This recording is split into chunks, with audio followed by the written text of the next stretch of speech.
Greetings and blessings. Crawford Ashley here, the spiritual boxer. I'm talking about boxing as I always do. And specifically the fight over the weekend, the Brook and the Khan fight. And I've only just seen the highlights this morning, that's why I never put anything on. And what I seen in that is they're both 35, but one's timing was just off, and that was Khan's. In the first round he tried to pull back and counter, but he didn't pull back far enough, and Kell went through with his shots. Kell's timing was still there, but Khan's wasn't, and I think that's what was the difference. Khan got old a little bit too quick, and I believe that if this fight had took place back in the day when they were both at the peak, the result would have been exactly the same. And I don't think Khan would have had the career he had if he'd have boxed Kell in the early times. And I think that's what Kell was annoyed about. How come Amir's having this brilliant career when he can't even beat me, and I'm here? And that's kind of like you're watching a man make a lot of money that you know you can beat, but he won't fight you, he's running from you. You know, and there's quite a few people out there who do that. I remember another one, Ricky Hatton and Junior Witter. You know, I remember Hatton at ringside saying that we were going to fight him in his next fight. Never fought him. Why? Because the same thing would have happened. Witter would have beaten. That's my opinion. I know people are going to go mouth off, but I've had too much experience in this game. I've seen too many things. I know who's avoiding who and who's doing what, and it's down to the promoters and the British Boxing Board of Control. My personal belief is you should be a British champion before you can fight for a world title, or even a European or Commonwealth.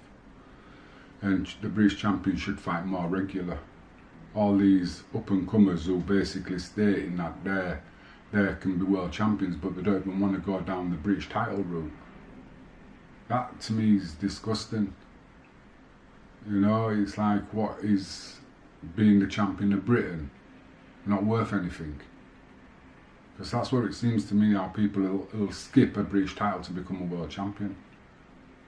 You're a world champion, but you're not even the best in your backyard, your own backyard. How can you call yourself a world champion?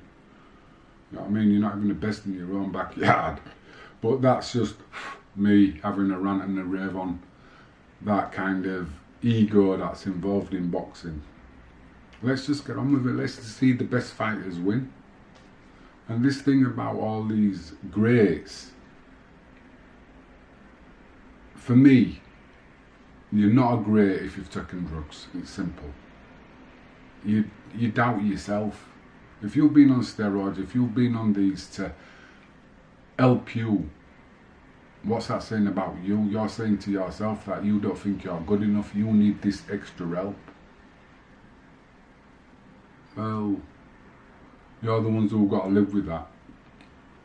But that's life, innit? That's why they put all this emphasis on an unbeaten record and what is it, that thing. But to me it's nonsense, it's all bollocks. You know, it's one of them. As a fan, I want to see the best fighting the best. It's that simple. And even levels of boxing, when you've got a good fight, it's when kids are at an even level. You know, it's mismatches. That's the word, mismatches. I don't like mismatches. That's very dangerous for the sport of boxing. The winner don't learn anything, and the loser's got a very good chance of getting hurt. All for what? To get a W on your record? Nah man, that's sad. Anyway, I don't want to talk about that no more. I'm down at the gym today from 11. I'm down Mondays, Fridays and Saturdays at 11. So if you want to come down and train, come down and train, jump in. I normally train Theo on Saturday and Declan today. But if there's people down there who want a few tips and that, I don't mind passing the knowledge along, especially to people who want to learn. And as most people know by now, that I've got a project going off in Jamaica, so I'll be backwards and forwards doing things like that. So when I'm in England, if you want to get me as a personal trainer to teach you certain things about boxing, because it's more sport specific, anybody can rag you, anybody can get you fit, you know, that's anybody. I'm a specialist, I specialise in boxing. I teach boxing from the fundamentals right the way up, the mental aspect of it as well. I was talking to Sarah in the gym. She's thinking about having a fight, and then she's got all these doubts.